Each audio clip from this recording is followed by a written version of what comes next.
qué esta historia? Porque sois jóvenes, ¿no? Tenéis más o menos mi edad, creo que no la recordaríais, pero ¿por qué esta gesta, ¿no? Porque los Juegos Olímpicos sí que marcaron mucho a Barcelona, a España, a toda una generación, y habéis elegido esta. Sí, soy un poco más mayor que tú, entonces la recuerdo un poco, era pequeño, pero la recuerdo un poco y precisamente de todo lo que vi de los Juegos Olímpicos, ¿no? Te fijas o no te fijas, porque tampoco lo sigues mucho a esa edad, que era pequeño, sí que ese partido y esa selección me marcó y dije, hostia, aquí esto no sé qué estoy viendo, pero es muy potente. Y esa sensación de que todo el mundo a mi alrededor empezó a fijarse en el waterpolo. Por un lado está esto, por otro lado está un contexto, un momento histórico de nuestra ciudad, Barcelona, que la transformó en los Juegos Olímpicos. Y luego cuando te vas haciendo mayor te das cuenta que toda esa generación que yo cuando era pequeño me fijé y dije, hostia, que estos tíos tienen algo especial, realmente es que hay algo muy potente detrás. No solo es una historia de unos excelentes jugadores de waterpolo, sino que hay una historia humana detrás muy importante. Entonces, cuando empiezas a descubrir la vida de Pedro Aguado, la vida de Manel Estiarte, de Jesús Royán y de muchos de los jugadores que no hemos podido explicar la película de todos ellos porque es imposible, te das cuenta que hay algo muy potente que no es una historia de deportes, ¿no? El deporte es un canal para explicarnos una historia de personajes, de la relación con el éxito, la relación con la comunicación, la masculinidad, hay un montón de ingredientes. Entonces esto, más nuestra ciudad, ¿no? Pues ese contexto también es algo que nos agradece. Tiene algo como también de drama psicológico, yo viéndolo como, o sea, con vocación, ¿no? Comercial, pero analizando, indagando en lo que hay detrás de los deportes. No sé si coincidís. Sí, sin duda. O sea, al final creo que Alex y yo desde el inicio no queríamos hacer una película orientada solamente en lo físico y en el entreno duro, porque creo que sería una historia tirando a sencilla, ¿no? Entonces lo que nos interesaba era quién había detrás de esta historia, quién había detrás de esta leyenda que conmovió tanto a la gente y quiénes eran nuestros dos personajes. Manel y Pedro, porque eran tan distintos, qué había detrás de ellos y qué es lo que... ¿Cuál es el trabajo, cuáles las cosas que tú tienes o que les afectan más allá del deporte a esta gente que condicionan su juego en el agua, ¿no? Un poco. Entonces nos interesaba muchísimo eso, la historia de estos personajes. Totalmente. ¿Y cómo ha sido rodar a cuatro manos y la planificación, toda la planificación previa? Porque imagino que también trabajar pues, en la piscina, en el agua, no es fácil. ¿Cómo lo habéis hecho? Muy orgánico, sí. muy orgánico. Es decir, siempre desde las charlas previas, pues hemos visto la peli de la misma manera y de una forma natural, porque lo bonito es que no solo somos compañeros de profesión, sino que también somos amigos. Entonces, es encontrar un espacio orgánico en el que, bueno, los dos hemos aportado lo mejor de cada uno de nosotros. Sí. También, al final, esta película, la génesis era Alex. Entonces, yo entré en esta peli cuando estaba bastante avanzado el guión y la idea que tenía en la cabeza. Y me limité sobre todo a intentar saber qué es lo que tenía en la cabeza, darle mi opinión a algunas cosas. Pero al final la voz cantante en el rodaje la llevaba él, porque es lo que he dicho antes, ¿no? Es decir, a la vez la cámara va aquí 2 veces no tiene sentido. Entonces yo simplemente cuando veía algunas cosas decir, hostia, aquí yo creo que... Entonces al final ha sido una suma, no ha habido egos que yo sepa. No. Ha sido como bastante natural. También porque Alex y yo tenemos 2 caracteres bastante parecidos en ese aspecto. Cada uno con nuestras neurosis particulares. Sí. O sea, Alex se raya en unas cosas y yo me rayo en otras. Pero la energía que desprendemos es muy parecida y nadie quería hacer su mejor película. Creo que los dos queríamos hacer la mejor película posible. Y sin desvelar nada, aunque se sabe, pero el partido final, ¿cuánto tardasteis en rodar, la planificación? Sí, el partido son 6 días. No se parecerá mucho. No, sí, o sea, son 5. 5. Más un día retakes, más los bares y tal, pero en el agua son del agua 5. Sí, entonces fueron 5 días. 5 días. Imagínate, no sé si a la gente le parecerá mucho.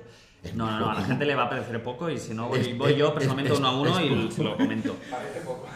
Es poco. No, es una locura. Es 5 días preso y el primer día de rodaje, es que el primer día yo personalmente no sé ni dónde va la cámara, o sea, no sé, digo, ¿cómo se dirige una peli? O sea, yo creo que es algo que por muchas pelis que hagas, llegas al primer día de rodaje y dices, ¿y esto cómo va? O sea, ¿qué le tengo que decir al actor para que haga lo que yo quiero? ¿Qué le tengo que decir al equipo? Que no sé qué. O sea, haces 15.000 reuniones, te preparas, tal, y llegas al primer día de rodaje y dices, no tengo ni puta idea de lo que estoy haciendo. Pues imagínate en el agua. Claro. Sí, era una situación extraña y nos lanzamos a la piscina. Sí, literalmente. Así, ¿no? Y de forma casi literal.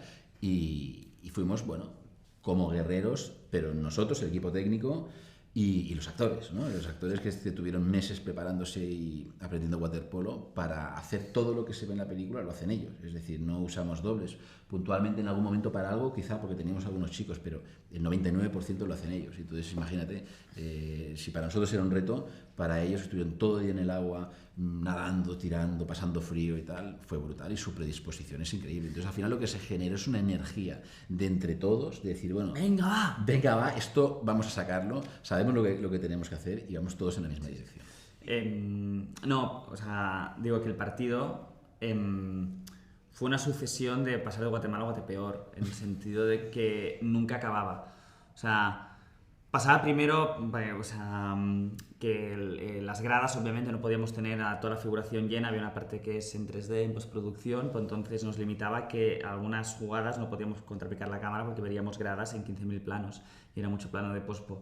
Después nos dimos cuenta que el partido faltaba público, pues no el público de ahí, sino el público de los bares, de tal. Entonces ya nos ves cuando la película ya está acabada de no sé qué, de decir, hostia, venga, haz una jornada, vete a un bar, llénale figuración. Económicamente la película no está pasando por su mejor momento y tuvimos que rodar como el bar. Después dices, hostia, falta este plano de Álvaro, no sé qué, vete a una piscina en terraza, hacer un plano cerrado de Álvaro diciendo una frase, ¿no? O sea, el partido iba dando necesidades, nosotros teníamos que ir cubriéndolas. Y en algún momento yo decía, hostia, no sé si se iba a poder rodar esto. Después los locutores, ¿no? Que el locutor que teníamos, pues... Queríamos más, ¿no? Y después pusimos más locutores. Fue creciendo, ¿no? Y era en plan de, Dios mío, o sea, esto no acaba nunca, ¿no? Y todo eran problemas y problemas y problemas. ¿Y por qué creéis que no se hace pues, este tipo de cine o este tipo de historias en España? Los americanos acostumbran mucho. Y en España, si algo genera consenso más o menos... El deporte. Sí, no lo sé. Y yo creo que también es una cosa de un imaginario, ¿no? Que tienes, de decir que bueno, estas cosas las hacen los americanos. Y que además también pasa una cosa, los americanos o los anglosajones tienen una capacidad de hablar de ellos mismos muy bien y se hacen su autorrelato muy bien. Aquí somos quizá un poco más autodestructivos, entonces nos cuesta más. Y para nada, los que veis, esta peli no tiene ninguna capa de patriotismo ni nada de esto es una gesta humana y una gesta deportiva. Entonces es lo que dices tú, ¿por qué un país tan aficionado al deporte, sobre todo al deporte colectivo, y con tan buenos resultados, por qué no se explican de manera natural estas historias? Pues bueno, también esto era una motivación para nosotros de, bueno, vamos a hacerlo, ¿no? Si los americanos lo pueden hacer, los ingleses lo hacen, ¿cómo no lo podemos hacer nosotros? Entonces, creemos que se ha podido explicar y quizá ahora habrá más, no lo sé. Yo, y esto lo digo desde el desconocimiento, y no sé si es opinión impopular, pero tengo la sensación de que hay una entrevista que se le hizo a Diego San José, creo, el guionista de Super López, que hablaba de por qué este superhéroe y por qué en la peli al final le cuesta tanto convertirse en superhéroe, ¿no? Y creo que dijo...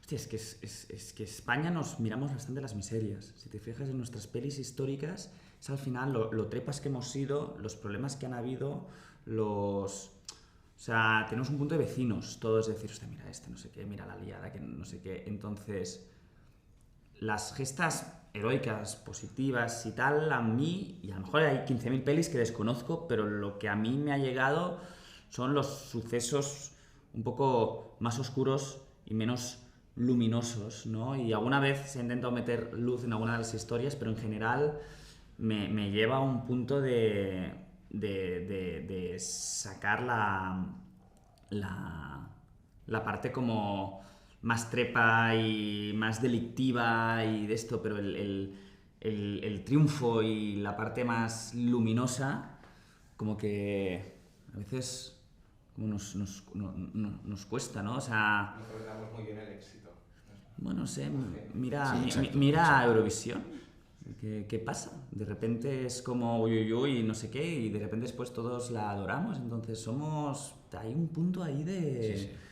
Bueno, se señala mucho, Se el señala que mucho, digamos, y que Se está. sospecha. Incluso yo lo veo alrededor de decir, hay como una energía y un juicio a que algo vaya bien, de que siempre tiene que ir acompañado de decir, bueno, es que al final, de repente yo digo que, no, es que Rosalía al final, es que ya lo ha petado mucho y de repente se está un año diciendo que a mí Rosalía ya me cansa y saca un disco y es la polla. Entonces de repente digo, no sé si es algo típico de aquí que no toleramos bien, digamos, el triunfo ajeno, lo tenemos que dar una pátina de mala leche, ¿sabes? O porque como todos tenemos en la genética Lazarillo de Tormes, pues al final lo que nos mola es las historias más trepas, más de aprovechar, más de ir escalando, aprovechándote de esto, y que tenemos una admiración hacia,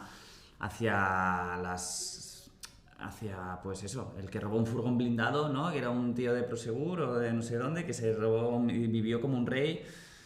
Entonces, no sé muy bien qué nos pasa en este país con las historias de luz y de triunfo, digamos, que a lo mejor nos cuesta verlas. Yo qué sé, no sé si he dicho una gilipollez, no, córtalo esto. A ti, Dani, ¿te molesta estrenar esta semana 2 pelis que coinciden en cartelera? Sí, obviamente. O sea, no es culpa de nadie, al final es un tema logístico. Entonces, no ha sido el mejor panorama. Tampoco me gusta que haya esta idea de decir, joder, no paras, no sé qué, porque las dos pelis no se rodan a la vez, obviamente. Pero bueno, y también hay ahí una idea del triunfo de decir, solo una persona me ha dicho, hostia, tío, ¿cómo lo llevas, no? Porque de cara a la galería parece que sea algo bueno, y es algo terrible en realidad. O sea, más allá de que es trabajo, obviamente sí, pero que cantidad no significa calidad, ni estrenar dos pelis significa que sea mejor que estrenar una. Al final compiten, Entonces, no sí, aparte que compiten, es como que no sé qué lectura positiva puede haber detrás de que se solapen dos proyectos a la vez.